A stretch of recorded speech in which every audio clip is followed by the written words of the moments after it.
नमस्कार शेतकरी बंधूंनो, कडाक्याची थंडी पडलेली आहे आणि तुम्ही जर बघितलं असेल तर ऊसामध्ये पिवळेपणा जास्त आलेला आहे आणि ऊसाची वाढ थांबलेली आहे। हीच वाढ मित्रांनो दुप्पट गतीने जर आपल्याला करायची असेल तर आजचा व्हिडिओ पूर्ण बघायला लागतोय आणि सर्व शेतकऱ्यांपर्यंत पोहोचवायला लागतोय।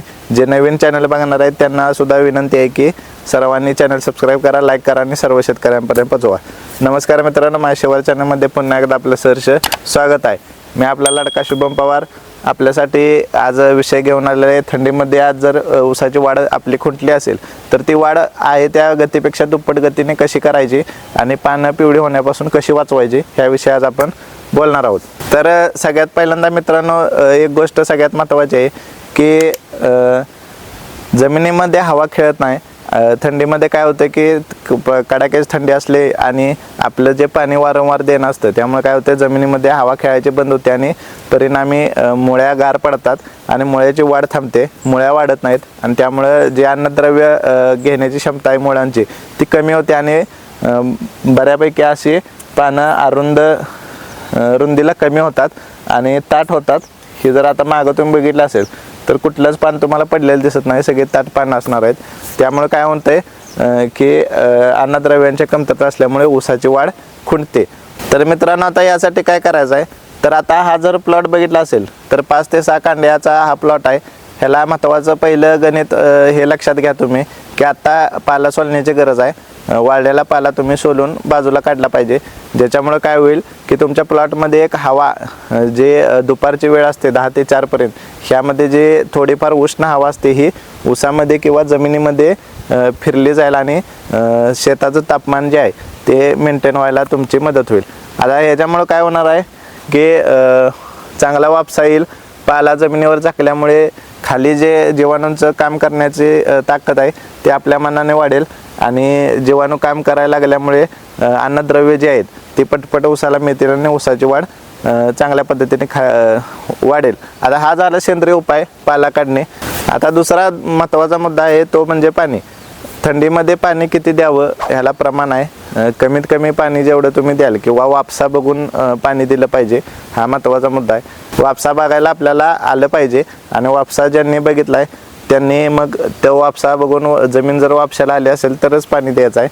त्यामुळे काय होणार आहे मित्रांनो, जमिनीमध्ये हवा खेळती राहील जो पहिला मुद्दा होता त्याच मुद्द्याला हा पुढं मुद्दा आहे। म्हणून जमिनीत पाण्याचं प्रमाण किंवा ओलावा जिथं जास्त आहे त्यामुळे काय होतंय थंडीमध्ये तापमान जमिनीचं खाली जातं आणि परिणामी त्याचा पुन्हा परिणाम हा मुळ्यावर होतो। आणि दुसरी गोष्ट याच्यात महत्त्वाची की रात्रीच्या वेळेस पाणी देऊ नका।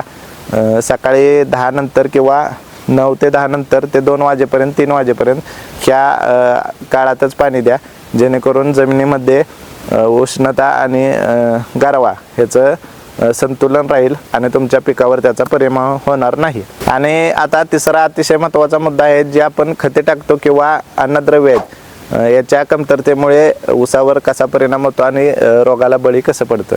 तर आता पहिली गोष्ट तुम्हाला पाळायची आहे ते म्हणजे युरियाचा अतिरेक वापर। थंडीमध्ये युरियाचा वापर हा टप्प्याटप्प्याने केला पाहिजे किंवा एक जर 45 किलोची गोणी असेल, 40 किलोची असेल किंवा 50 किलोची असेल तर ते 10-10 किलोच्या ह्याच्यात टप्प्यात दिलं पाहिजे, कारण युरियाचा अतिरेक वापर हा तुमच्या पिकाला बाधीकारक ठरतो, मुळांचे काम करण्याची क्षमता कमी करते आणि काय होतंय की तुमचा ऊस ऑटोमॅटिक पिवळा पडायला चालू होतो आणि मग त्याच्यावर काय होतंय रोगाला बळी पडतात, त्याची रोगप्रतिकारशक्ती कमी होते, मग त्याच्यावर तांबेरा येणार, मावा येणार अशा गोष्टी होणार आहेत। तर ही पहिली गोष्ट महत्त्वाची तुम्ही लक्षात ठेवा की युरियाचा टप्प्याटप्प्याने वापर द्या। जो आपण 50 किलो वापरतो तिथं 10 ते 20 किलोच युरिया द्या। आता दुसरं जर महत्त्वाचं काय असेल की ऊस पिकामध्ये थंडीमध्ये जे लागतं ते आहे फॉस्फरस। जर तुमचे ठिबक असेल तर फॉस्फरिक ॲसिड जे आपण ठिबकमधून सोडतो ते एकरी 3 किलोपर्यंत तुम्ही सोडा, जेणेकरून मुळ्यां चांगल्या ॲक्टिव्ह राहतील आणि मुळ्यांची संख्या वाढवून अन्नद्रव्य घेण्याची क्षमता त्याची वाढेल। तर दुसरा यातला महत्त्वाचा घटक आहे तो म्हणजे पोटॅश। अमोनियम सल्फेट असेल किंवा पोटॅश हे 2 घटकांचा वापर आपल्या ऊस पिकामध्ये थंडीमध्ये होणं आवश्यक आहे। आता हे काम काय करतं अमोनियम सल्फेट, तर सल्फेट हे काम काय करतं थंडीमध्ये जमिनीची उष्णता वाढवतं आणि नॉर्मल टेम्परेचरपर्यंत आणण्याचा ते प्रयत्न करतं. आणि सगळ्यात महत्त्वाची गोष्ट आहे की अमोनियम सल्फेट हे 10 डिग्री ते 25 डिग्री तापमानात अतिशय चांगल्या पद्धतीने काम करतं. एकमेव खत आहे की ते थंडीमध्ये चांगल्या पद्धतीने काम करतं. त्यामुळे अमोनियम सल्फेट तुम्ही थंडीमध्ये वापरा. आणि MOP पोटॅश हा घटक महत्त्वाचा आहे, कारण पोटॅश तुमच्या ऊसाची जाडी वाढवते, पानाची रुंदी वाढवते आणि रोगप्रतिकारशक्ती निर्माण करते. त्यामुळं ज्या ऊसामध्ये पोटॅशचं प्रमाण चांगलं आहे त्याचा साखरेचा उतारा अतिशय चांगला येतो. त्यामुळे पोटॅशचं प्रमाण चांगल्या पद्धतीनं, अतिरेक पण नको पण चांगल्या पद्धतीनं द्यायला आपण शिकलं पाहिजे. हे झालं जमिनीत खते देण्याचा विषय. आता फवारणी जर आपल्याला करायची असेल तर त्याच्यामध्ये अन्नद्रव्यांचा फवारणी करणं गरजेचं आहे. पुन्हा तेच त्याच्यामध्ये फॉस्फरस आणि सल्फेट ह्या किंवा पोटॅश हे 2 घटक ज्याच्यामध्ये आहेत त्याची फवारणी घ्या. मग त्याच्यामध्ये अन्नद्रव्यांच्या बॅगा तुम्हाला किलोच्या मिळतात, त्या पद्धतीनं घ्या. 042-47 आहे किंवा त्याच्यासम दुसरी जी खते आहेत त्याचा तुम्ही वापर करू शकता.